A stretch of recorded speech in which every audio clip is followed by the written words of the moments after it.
Merci Seigneur. Je vous invite à prier à nouveau. Seigneur, nous sommes devant toi dans l'attente de recevoir.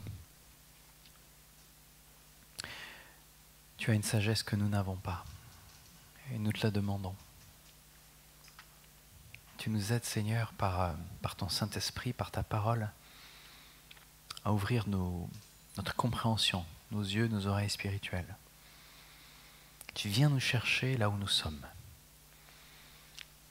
Tu n'attends pas, Seigneur, à ce que nous ayons un certain niveau pour nous parler. Au contraire, c'est toi qui t'es rabaissé. Tu t'es vidé de toute ta gloire pour venir vivre parmi nous.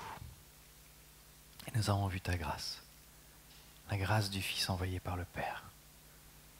Alors nous te demandons ce soir, par ta présence, ouvre nos yeux, nos oreilles, que nous puissions recevoir ce que tu as pour nous dans ta parole. C'est au nom de Jésus que nous te prions. Amen. Bonjour à tous. Alors nous sommes à la rentrée, donc de nouvelles dynamiques, de nouvelles visions, des projets, avec par exemple hier ce grand spectacle que nous attendions depuis 2 longues années, qui s'est très bien déroulé d'ailleurs, et tout ça préparé avec beaucoup d'amour, de sérieux, de prière. Ça n'enlève pas la pression du moment, le sacrifice, le travail. Et alors, à cette rentrée, nous avons reçu du Seigneur qu'il fallait nous concentrer sur ce qu'il y a d'essentiel. Et ce qui est essentiel dans la vie d'une église, c'est son rythme de prière, sa manière de prier. Et aujourd'hui, le Seigneur m'a mis à cœur de partager avec vous quelque chose sur 2 dimanches, sur le rôle de la prière collective. On va parler de ce sujet parce que nous prenons de plus en plus de joie, de plaisir à voir notre Seigneur œuvrer quand nous faisons nos semaines de prière et nos samedis de prière. Si vous saviez le nombre de choses que le Seigneur secoue par la prière collective. Mais j'avoue avoir fait une erreur. Quand j'ai commencé à travailler le sujet, je me suis dit, personnellement, on fait une grosse erreur en Occident. Dans notre siècle, on est tellement individualiste, tellement carriériste, on regarde les choses pour nous, qu'on ne voit pas l'intérêt de la prière collective, on se concentre sur notre propre prière personnelle. Et je me suis dit, eh bien, je vais chercher dans la Bible, je vais regarder, je suis persuadé que la Bible va dans ce sens-là. Que la prière collective est plus importante même que la prière personnelle. Alors les a priori, les amis, si vous saviez. C'était un a priori. La Bible ne met pas en avant un modèle plus qu'un autre. Et pourtant, j'étais parti épée au poing en me disant, on va défendre ce point de vue, mais non, la Bible ne défend pas moins de points de vue, elle se défend d'elle-même, elle n'a pas besoin de prouver quelque chose que les hommes vont essayer de trouver. Et d'ailleurs, c'est un piège de chercher des extrêmes à chaque fois. C'est même C.S. Lewis, je ne sais pas si vous connaissez C.S. Lewis, un grand théologien qui a écrit d'ailleurs une œuvre très importante. Il a écrit Narnia, si vous avez regardé le film par exemple. Et c'est que des images de l'œuvre de Christ, en fait, de l'œuvre du salut. Et C.S. Lewis était un grand apologète, c'est-à-dire qu'il défendait la foi chrétienne avec des arguments percutants, des arguments convaincants. Et il nous met d'ailleurs au défi dans un livre, il montre un petit peu tous les stratagèmes que l'ennemi aime mettre en place dans l'Église pour perdre notre foi. Et l'un de ces stratagèmes est justement d'essayer de nous faire prendre part pour un parti plutôt qu'un autre.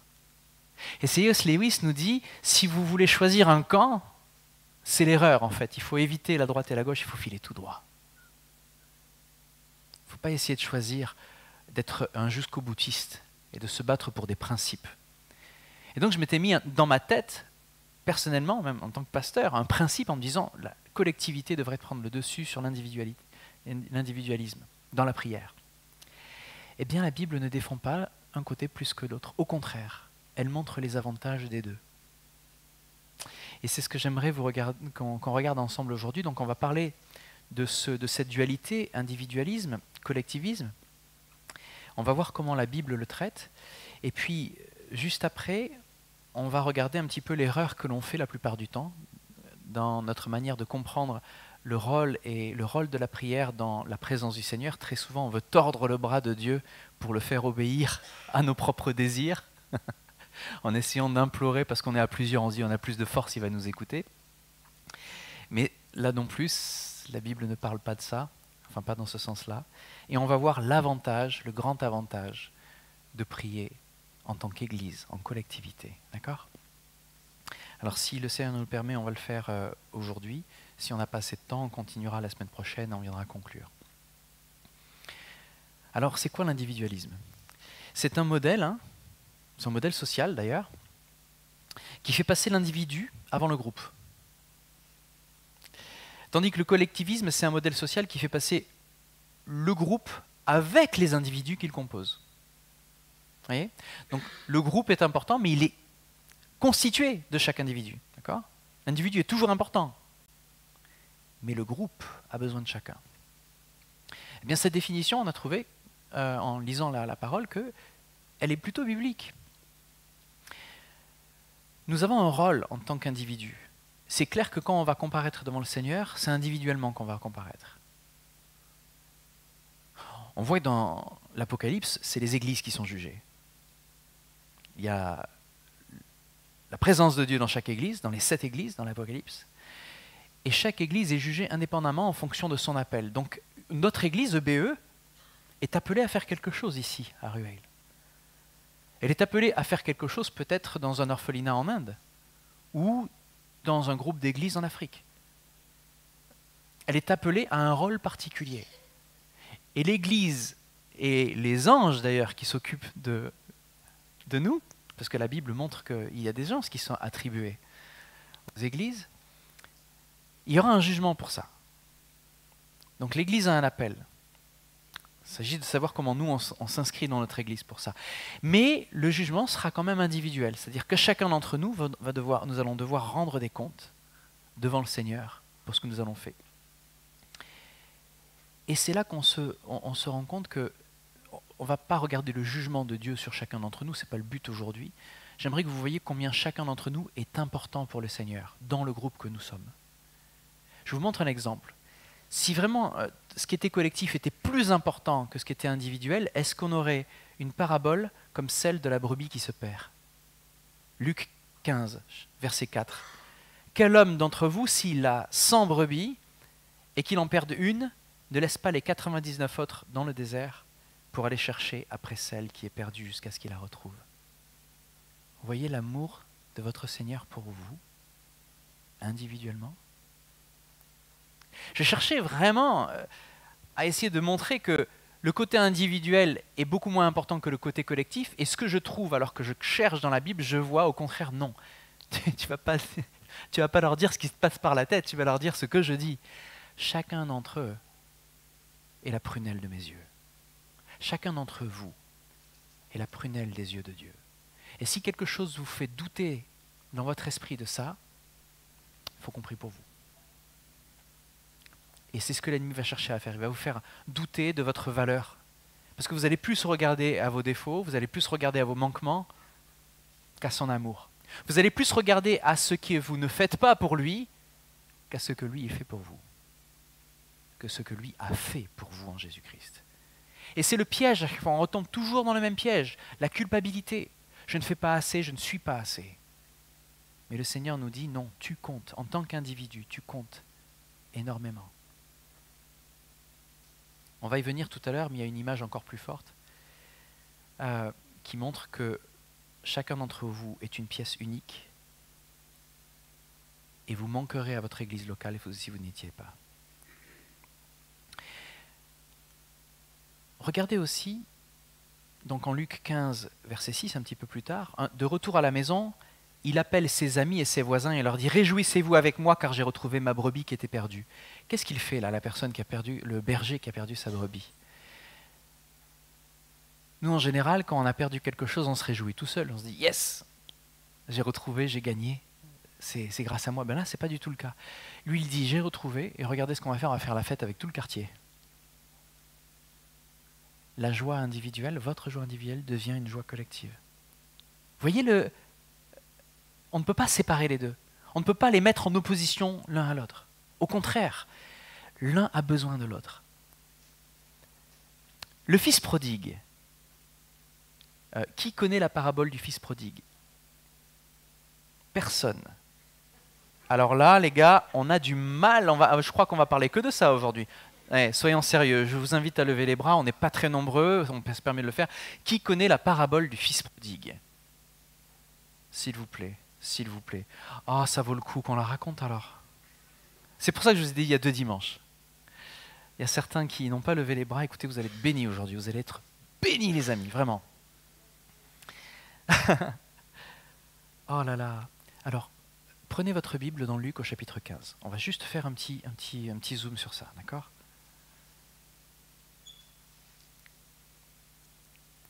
Vous inquiétez pas, c'était prévu aujourd'hui qu'on puisse faire du hors-piste.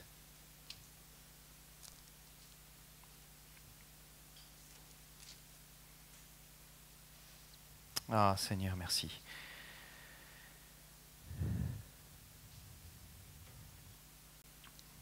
Alors regardez, je vais vous dire, on va pas faire toute la prédication là-dessus, d'accord, mais c'est très important de voir Luc au chapitre 15. Ouais, alors, regardez, on va commencer à partir du verset 11, parce que c'est là que l'histoire démarre. Remarquez, et j'aime bien à chaque fois rappeler ça, que quand on prend un passage biblique, il est dans un contexte biblique. C'est-à-dire qu'on ne va pas prendre un verset au hasard et le faire parler par tout seul. Ce serait manipuler les gens, ce serait manipuler la parole. D'accord? Donc je vous invite, une fois que vous avez entendu des versets, à prendre votre... Peu importe le pasteur, peu importe le prédicateur, vous prenez votre Bible, c'est votre responsabilité. Je vous l'ai dit, on sera jugé individuellement devant le Seigneur, pour ce qu'on a dit, ce qu'on a fait, ce qu'on a compris, ce qu'on a cru. Et dans ce verset-là, il est dans un chapitre qui parle d'être perdu et d'être retrouvé. Très important. C'est là qu'on a trouvé cette fameuse brebis qui était perdue. On allait laisser 99 brebis derrière pour aller chercher celle qui était perdue. Si vous vous sentez perdu aujourd'hui, le Seigneur court après vous. Et peut-être qu'aujourd'hui, il va vous rattraper. Un homme avait 2 fils. Le plus jeune lui dit « Mon père, donne-moi ma part d'héritage, celle qui doit me revenir un jour. » Si vous avez un enfant qui vient vous voir et qui vous dit ça, vous faites quoi? Vous seriez pas content, hein? Attends, mais je suis mort pour toi, c'est ça? Tu veux ta part d'héritage? Je suis mort là. Tu veux pas attendre un peu? Là, maintenant, tu veux ta part? Et le père fit le partage de ses biens entre ses fils. Quelques jours plus tard, le cadet vendit tout ce qu'il avait reçu et s'en alla dans un pays lointain. Là, il gaspilla la fortune en menant une grande vie.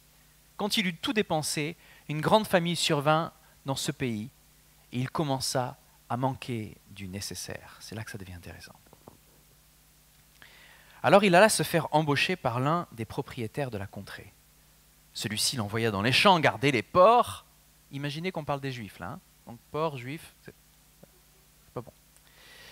Le jeune homme aurait bien voulu apaiser sa faim avec les caroubes que mangeaient les bêtes, mais personne ne lui en donnait. Alors les caroubes, on n'en mange plus, vous n'en avez pas trouvé à Super U ou à Leclerc. C'est en fait des racines, hein. C'est comme des patates, mais c'est moins bon encore. Mais personne ne lui en donnait. Donc même le truc à ras du sol que les cochons on en a mangé, même ça il n'avait pas à manger. Donc vous imaginez le puits dans lequel il est tombé. Alors avant de vous dire bien fait pour lui, il avait qu'à pas, etc., écoutez la suite. Alors il se met à réfléchir sur lui-même. Et il se dit, est-ce que vous réfléchissez sur vous-même parfois comme ça?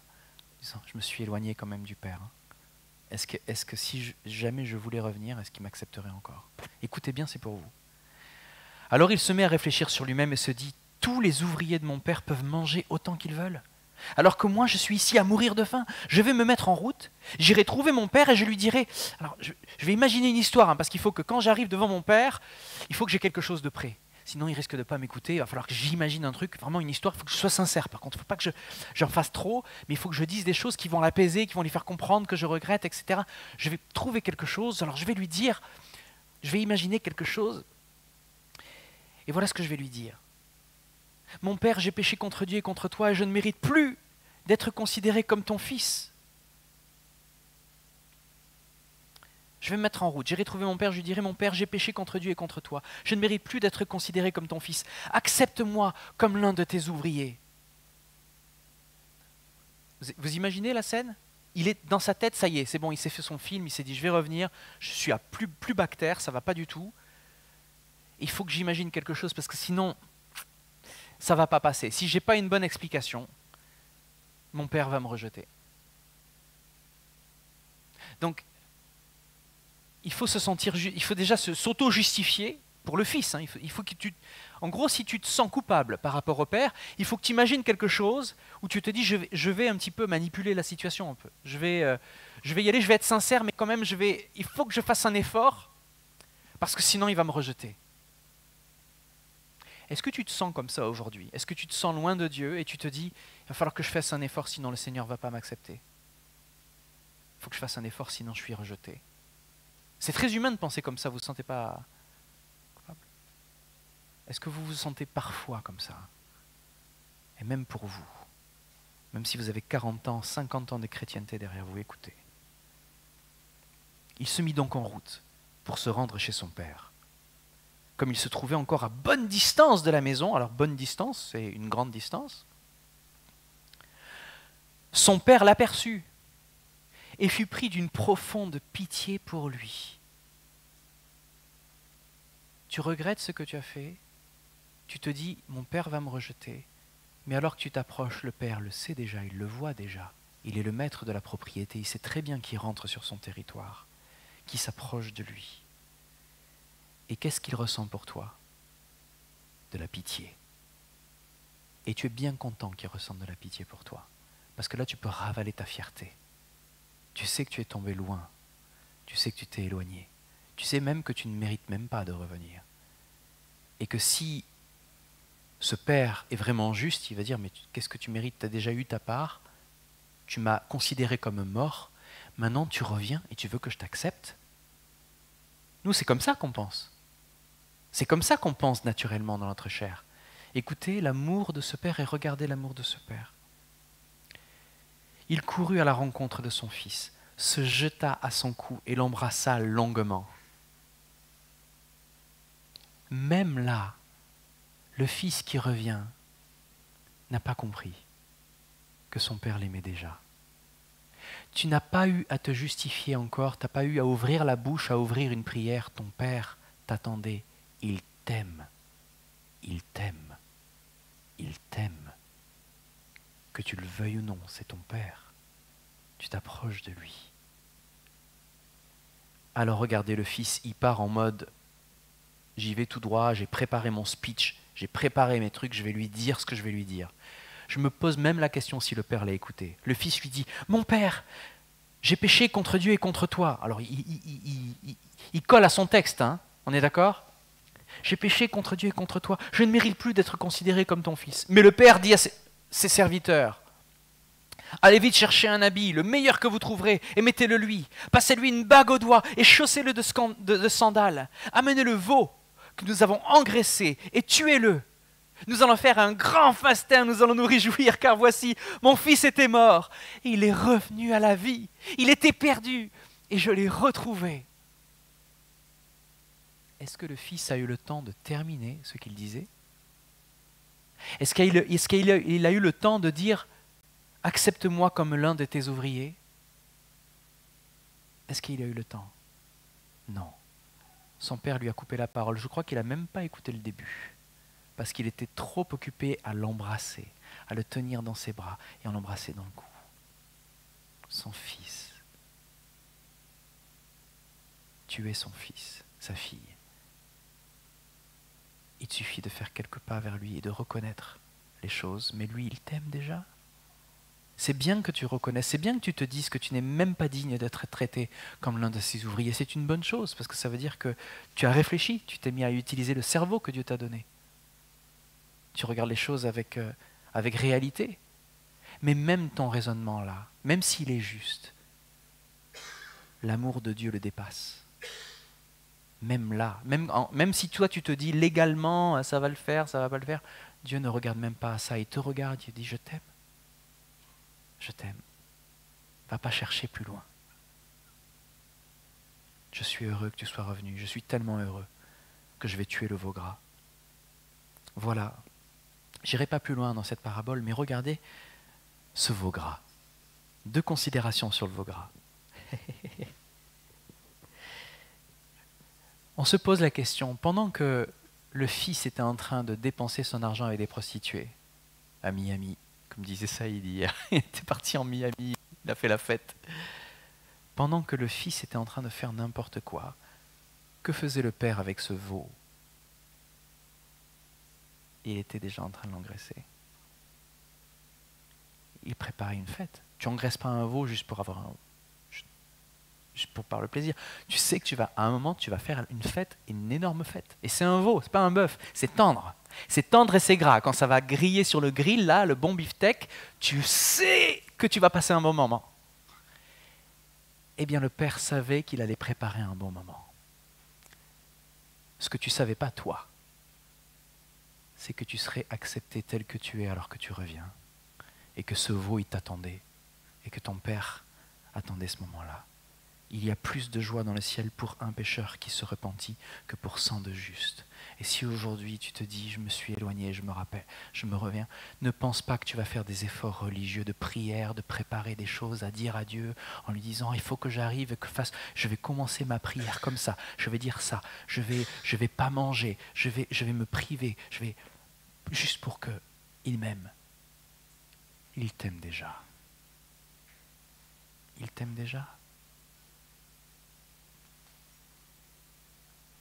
Seulement, il y a une réalité, et nous allons le voir, c'est que le Seigneur aime que nous reconnaissions nos péchés. Parce que si tu ne reconnais pas la grandeur de tes péchés, comment est-ce que tu peux reconnaître la grandeur de sa grâce? Si tu penses que cet amour qu'il te donne est pas cher, gratuit au point que tu peux te dire je rentre, je sors, je fais ce que je veux, alors là tu te trompes. Oui, il t'aime. Mais si toi-même, tu penses que cet amour n'a rien coûté, c'est que tu ne connais pas l'amour de Dieu. C'est que non seulement tu ne le connais pas, mais tu seras incapable de le donner, parce que tu n'as pas su le reconnaître. Et si tu es incapable de donner l'amour que Dieu t'a donné, tu rates ta vie. Donc il est important de reconnaître la grandeur, la grosseur de ses péchés, pas pour se flageller, mais pour se rendre compte de la grandeur du sacrifice que Dieu a fait quand il a donné le corps et le sang de son Fils. Qu'on s'attache à se remémorer à chaque fois qu'on prend ce repas. Alors, je vous ai dit, il y a 2 considérations pour le veau gras. Le veau, il l'a préparé en avance. Mais qui c'est qui le mange? Est-ce que c'est juste le Père et le Fils? Non, c'est tout le monde. C'est tout le quartier, c'est tous les ouvriers, tout le monde est là. On va tuer le veau gras, on va faire la fête, allez l'habiller, mettez-le bien comme il faut, vous lui mettez la bague et on va faire tous une fête extraordinaire. C'est une joie qui est collective. C'est pas juste entre toi et Dieu. C'est pour ça que le jour où tu te repens et le jour où tu vas rentrer dans les eaux du baptême, c'est toute l'église qui crie « Alléluia !» Vous voyez, c'est une fête collective. Vous avez un nouveau frère, une nouvelle sœur. Une nouvelle responsabilité. Ah. On est tous différents, mais on est tous utiles ensemble. 1 Corinthiens au chapitre 12 nous dit « Ainsi le corps n'est pas un seul membre, mais il est formé de plusieurs membres. Si le pied disait « Parce que je ne suis pas une main, je ne suis pas du corps », ne serait-il pas du corps pour cela? Et si l'oreille disait « Parce que je ne suis pas un œil, je ne suis pas du corps », est-ce que ça aurait du sens? Si tout le corps était un œil, où seraient les oreilles? Et si tout était oreille, où serait le nez? L'odorat? Et Paul nous dit, au verset 18 de 1 Corinthiens 12, « Maintenant Dieu a placé chacun des membres dans le corps comme il a voulu. Qui es-tu dans le corps? à quoi tu sers dans le corps. Qu'est-ce que tu fais? Tu es utile parce que Dieu t'a voulu ici. Peu importe ce que tu fais. Peu importe ce que tu fais. Même si tu te dis, je vais prendre une petite balayette, je vais aller là-bas dans le coin, je vais juste nettoyer ce qu'il y a sous le bureau. Tu seras béni par tous les gens qui sont autour du bureau. Les autres peut-être vont pas te voir, mais ça c'est pas grave. C'est le Seigneur qui voit ce que tu fais. Et là on va voir que ça a une considération dans la prière, ça aussi. Le fait de savoir être discret. J'avais parlé de la discrétion de Dieu il n'y a pas longtemps, vous vous rappelez? Et j'avais cité ce verset qui dit, ce que fait ta main droite, que ta main gauche ne le sache même pas. Parce que c'est ça que le Seigneur regarde. Il regarde à la sincérité, il ne regarde pas au brio, il ne regarde pas à la gloire, il ne regarde pas si tout le monde te voit prier, si tes prières sont plus belles ou avec un vocabulaire plus élaboré que tout le monde. Il s'en moque totalement. Totalement. Ce qu'il regarde, c'est le cœur. Donc nous sommes tous différents, mais tous utiles ensemble. Nos souffrances et nos réjouissances sont collectives aussi. Paul continue de parler du corps. Il dit « Afin qu'il n'y ait pas de division dans le corps, et que tous les membres aient également soin les uns des autres. Et si un membre souffre, tous les membres souffrent avec lui. » Parce que là, on a parlé de la fête, mais le contraire est vrai. Quand l'un est malheureux, ce ne serait pas normal que les autres ne soient pas malheureux. Et ça, c'est vous allez le voir dans la prière. J'ai déjà eu l'exemple, il y a longtemps, et de chrétiens qui sont chrétiens depuis très longtemps. Très longtemps. Très très longtemps. Ils se battent seuls avec leurs problèmes. Et ils se disent, non, je n'ai pas partagé avec personne parce que c'est entre moi et Dieu. Je ne pouvais pas le partager parce que je n'ai pas envie d'être un fardeau. Portez les fardeaux les uns des autres. Aimez-vous comme je vous ai aimé. Non, je ne voulais pas que tout le monde porte mes fardeaux. Il y a une petite voix qui te parle, qui dit, portez les fardeaux les uns les autres. Non, en fait, non, c'est entre moi et mon Dieu. Je ne voulais pas faire porter les fardeaux à tout le monde, et donc c'est entre moi et mon Dieu, mais c'est bon, je peux en parler maintenant parce que j'ai gagné. Et nous alors? On ne fait pas partie de cette victoire? Tu viens nous voir une fois que c'est terminé? Tu viens de faire un combat de boxe et tout, tu t'es acharné, etc. Il n'y avait personne pour dire, allez, vas-y, continue, on est avec toi, vas-y, tu vas le mettre au tapis. Tu nous as laissés comme ça, là, tu étais toute seule sur le ring. Après, je sais pas combien, 30, 40 années de chrétienté, j'étais surpris, pour utiliser un mot faible, que la sœur, le frère, ce que je ne dirais pas, évidemment, n'ait pas partagé ça. Parce que si la victoire est individuelle, eh ben, elle est individuelle. Est-ce que le corps peut se réjouir s'il se passe un truc à la main et que le reste du corps ne le sait pas? C'est pas possible en fait. Si la main fait partie du corps, tout le corps va réagir. Je sais pas pour toi, mais si ton petit doigt, tu le brûles sur je sais pas, une tasse de café ou un truc, c'est tout le corps qui bouge. Tout le corps va se mettre à bouger. Vite, le cerveau va dire, main, retire-toi, bras, biceps, vas-y, mets-toi en place, machin, jambes, mais bougez-vous, parce qu'il faut vite retirer le petit doigt. Il a mal. C'est comme ça qu'un corps fonctionne, les amis. Et si le Seigneur nous montre à travers Paul que Dieu voit son Église, la prunelle de ses yeux, comme un corps, alors fonctionnons comme un corps. Ah, souffrance et réjouissance collective. Vous êtes le corps du Christ et vous êtes ses membres, chacun pour sa part. La question, c'est quelle est ma part, quelle est ta part? À quoi je sers? Si tu n'as pas aujourd'hui la réponse, ne t'inquiète pas. Ce n'est pas évident de la trouver dès le départ. Mais fais confiance aux frères et sœurs, aux anciens, qui vont prier, qui vont trouver, et qui vont te dire, regarde, on te voit t'épanouir là, on te voit faire des étincelles pour le Seigneur là où tu te trouves ici. Viens, on va te donner les moyens pour que tu puisses aller encore plus loin et que tu puisses être ce membre du corps qui va faire plaisir à Dieu et qui fait plaisir à tout le reste du corps. Alors, la prière individuelle est aussi importante, les considérations collectives sont importantes, mais vous vous rappelez tous de ce verset dans Matthieu, au chapitre 6, verset 6, facile, 6. de la prière individuelle quand Jésus nous montre cette image. Mais quand tu pries, entre dans ta chambre, ferme ta porte et prie ton Père qui est là dans le lieu secret. Et ton Père qui voit dans le secret te le rendra. Cette discrétion dont je vous parlais, elle est là. Donc la prière individuelle est tout aussi puissante que la prière collective, mais elle n'a pas la même répercussion, elle n'a pas la même résonance, elle n'a pas le même rôle. Je vous donne un exemple. Regardez la puissance de la prière quand on est en église et qu'on va porter un sujet ensemble.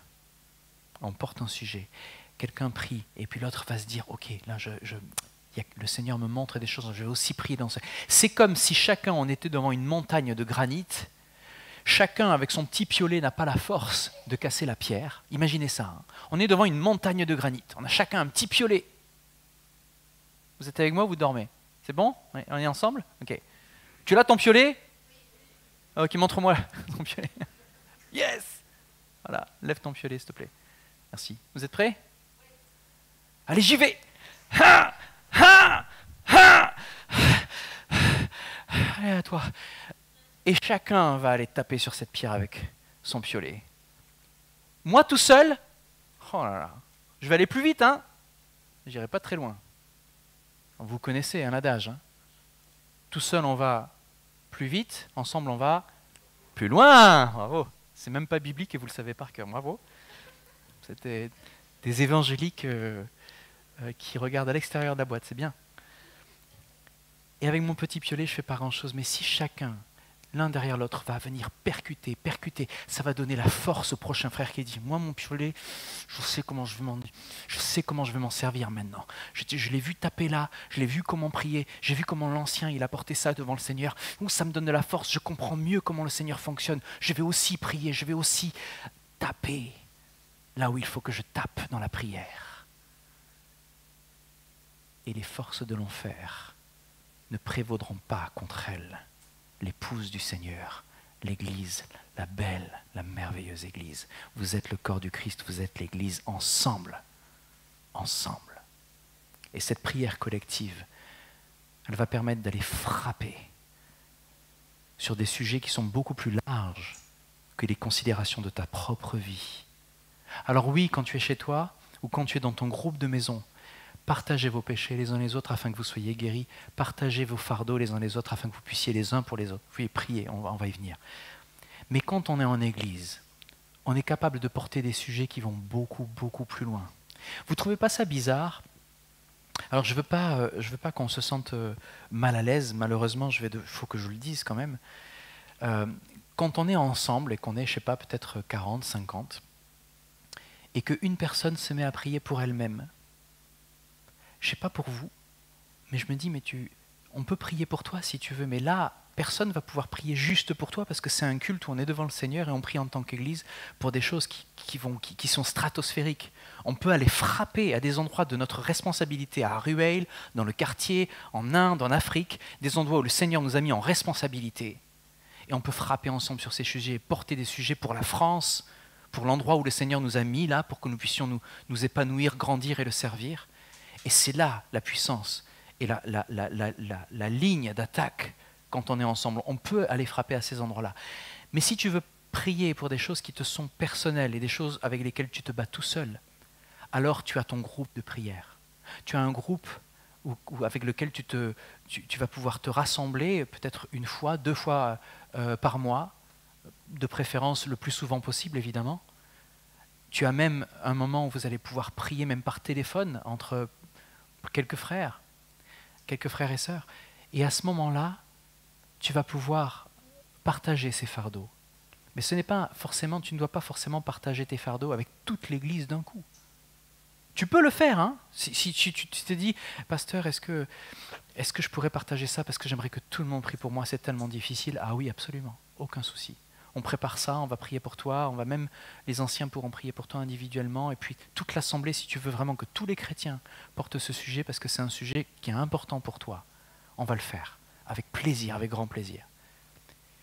Mais si, quand tu es assis sur ton siège le dimanche, tu vois ton problème et tu te dis, je vais prier pour mon problème là, tu passes peut-être à côté de quelque chose de plus gros, plus grand. Parce que si tu partageais ce problème-là avec des frères et sœurs dans ton groupe de prière, tu es sûr qu'ils te seront redevables. Tu es sûr qu'ils vont t'appeler en disant alors comment ça avance? Tu sais le sujet dont on a parlé là, comment ça se passe pour toi? Parce que tu nous as partagé ça, c'était entre nous. Nous aussi on t'a partagé des choses, on est les doigts de la main, on est ensemble, on avance ensemble. Vous voyez? Comprenez? Donc pas de malaise si jamais à un moment vous vous dites je prie pour mon mal de dos alors qu'on est 30, il n'y a pas de souci, mais on peut faire mieux si tu veux.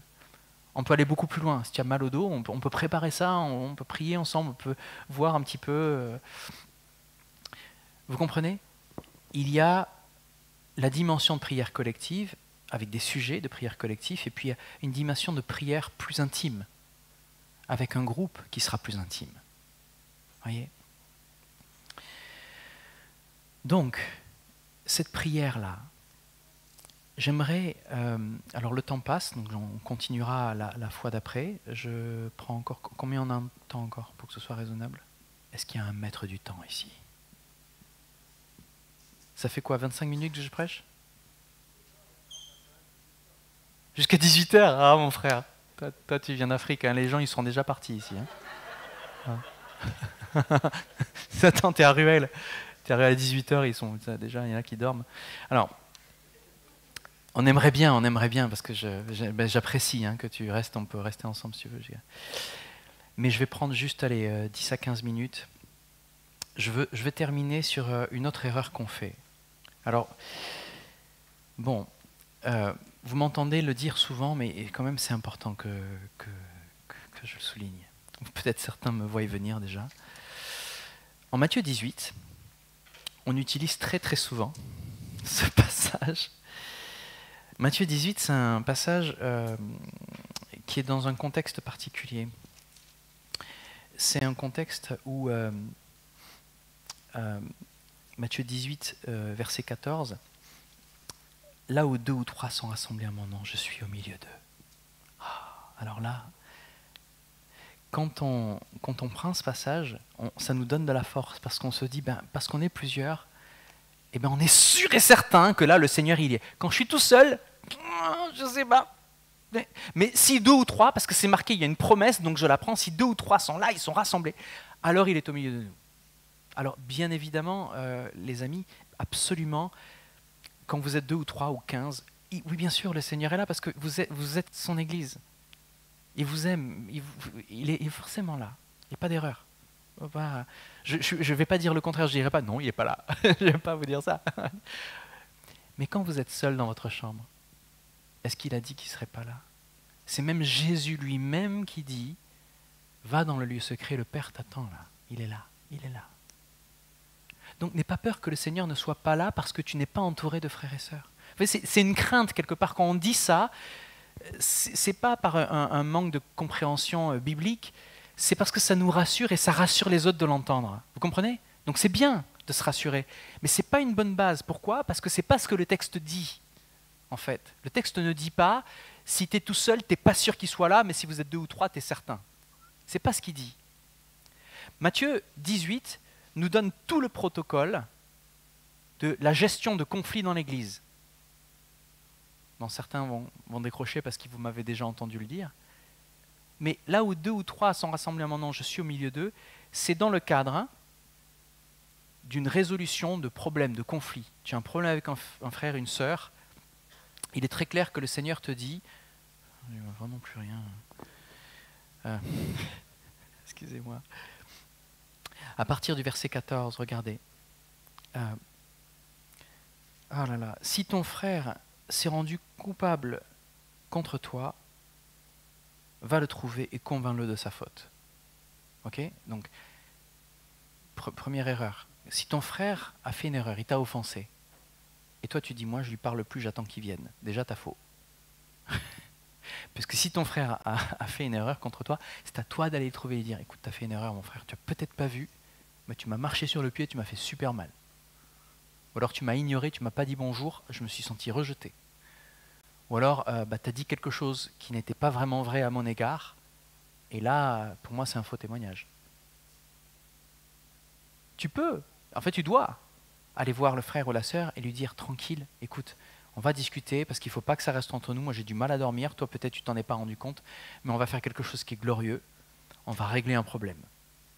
C'est la grâce qu'on a de pouvoir se repentir et changer dans l'Église. Vous comprenez que c'est une grâce? C'est pas une humiliation. C'est pas c'est pas juste ravaler sa fierté. C'est le mode opératoire du Seigneur. Tu as le pouvoir, la puissance, la chance de pouvoir aller te repentir. C'est une chance. Parce que ça veut dire qu'après, il va y avoir une victoire. C'est la réconciliation. Il ne faut pas aller chercher très loin les victoires. Il faut juste des fois se dire, allez, on y va, on se retrousse les manches, on a peut-être un petit peu peur, mais on y va. Comme le jeune homme, le fils prodigue, maintenant vous connaissez, hein. Qui c'est qui connaît le fils prodigue maintenant? Allez les gars, levez la main, s'il vous plaît. Vous la refait? Je te le redis, le fils prodigue? Allez, d'accord, on y va. Non, je rigole.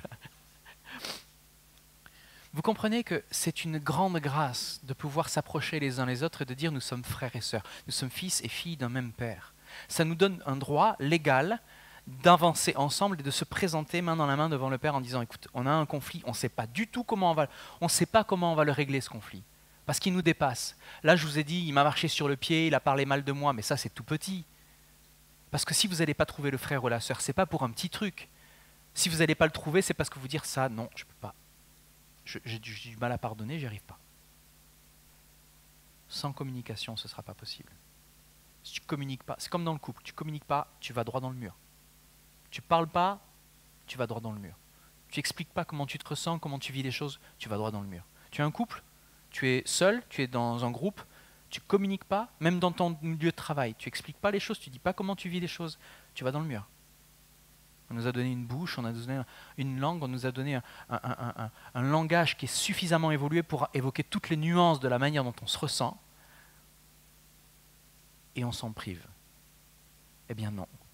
Le Seigneur veut que nous nous fassions confiance au point de se dire, quand nous sommes 2 ou 3 assemblés à gérer un problème, même si ça nous semble impossible, oh oui, le Seigneur est là. Et c'est justement pour ça qu'il est là, ce verset. C'est pour ça qu'il est là. Tu as un doute que ce problème est si gros qu'il ne puisse pas être géré, que tu n'en parleras pas. Mais est-ce que tu fais vraiment confiance à Dieu?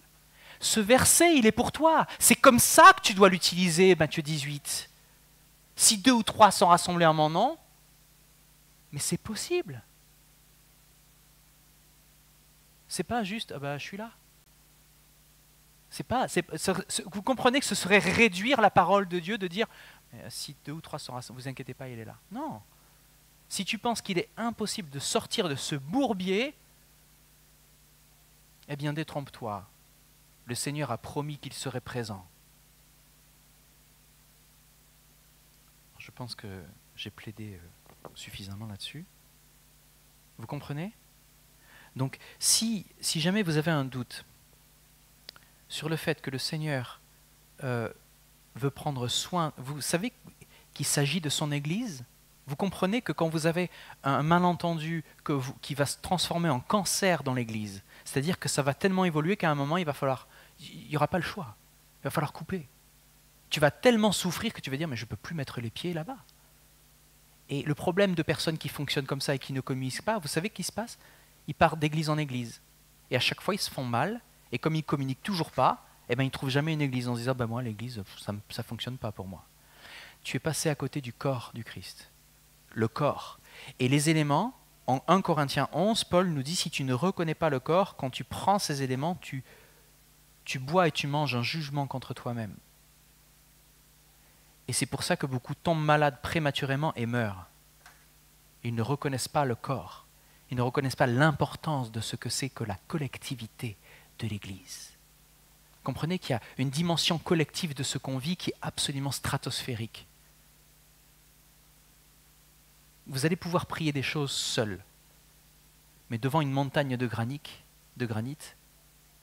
vous aurez besoin d'être ensemble. Vous comprenez? On va aller beaucoup plus loin. Donc, vous comprenez maintenant qu'il n'y a pas de puissance plus importante dans la prière, ou de valeur plus importante dans la prière individuelle et collective. Les deux sont reconnus comme extrêmement importantes. Quand tu pries, ne te montre pas, et c'est pas d'avoir, va dans le lieu secret, prie ton Père et tu vas voir. Mais en même temps, partage les choses, partage tes péchés les uns aux autres. Et on va arrêter là aujourd'hui. La prochaine fois, on va voir qu'il y a justement plusieurs types de prières. Il y a la prière qui est totalement individuelle, la prière de petits groupes, et puis la prière exceptionnelle, une prière qui va demander de l'humiliation, des sacs et des cendres, qui va demander une repentance générale pour aller atteindre des endroits où on ne pourrait pas aller tout seul. Une prière exceptionnelle. On parlera de ça. En attendant, j'espère aujourd'hui que ces quelques versets vous auront convaincu de quelque chose d'essentiel. Que l'amour que Dieu éprouve pour vous n'a pas de limite comme notre amour humain a une limite. Que la justice que Dieu a donnée en Jésus-Christ en sacrifiant son Fils, cette justice-là, on vous a entendu parler de ça, une seule goutte du sang de Christ suffit à purifier ta vie. Il suffit que le Seigneur, tu reconnaisses que le Seigneur ait pris tes péchés. C'est pour ça qu'il a dû monter à la croix. C'est pour ça que l'amour de Dieu ne valait pas rien. Il n'est pas cher. Il a coûté la vie de l'homme le plus parfait que Dieu ait pu voir naître. Il a coûté la vie du Verbe qui s'est fait chair. Il a coûté la vie de la prunelle des yeux de Dieu, son bien-aimé qui fait toute sa joie, toute son affection. Qu'est-ce qu'on peut comparer à un si grand amour? J'espère que vous avez été convaincus de ça, et si vous l'êtes juste intellectuellement et que vous dites « j'aimerais le croire mais je n'y arrive pas », alors on a besoin de prier pour que ça descende vraiment dans vos entrailles et que ça fasse une œuvre de libération qu'aucun homme, aucun psychiatre, aucun remède, aucun verre de whisky, aucune méthode de développement personnel ne pourra jamais faire dans votre vie. Vous comprenez? C'est spirituel, la racine est spirituelle, la solution, le remède est spirituel. Il s'appelle Jésus-Christ, le Fils du Dieu vivant, mort et ressuscité pour toi, pour que tu aies la vie éternelle. Seigneur, nous voulons te remercier. Seigneur, Seigneur, viens ouvrir notre compréhension, viens faire sauter les verrous de notre compréhension humaine. Viens faire tomber ces murs de granit qui nous entourent, qui nous empêchent de voir la portée de ton amour dans notre vie et dans notre communauté. Un amour qui est individuel, mais un amour qui a un retentissement qui dépasse notre vie personnelle, qui va terrasser, un amour qui va terrasser toute une population. Un amour qui est comme un tsunami. Et c'est ce que tu désires, Seigneur, c'est que ton Église soit ses pieds et ses mains, cette bouche qui bénit, et qu'à travers chacun de tes membres, Seigneur, tu puisses toucher, transformer, annoncer cet évangile qui vient libérer chaque homme et chaque femme, qui vient donner la vie éternelle. Merci Père d'ouvrir notre cœur, ouvrir nos pensées à ces réalités qui sont célestes. Merci Père de ta révélation personnelle, du sacrifice de Jésus-Christ dans ma vie, dans ta vie, afin que cette victoire, ce soit la victoire de toute une Église. Un festin, un veau gras. Merci Père pour ton amour, au nom de Jésus. Amen.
prophet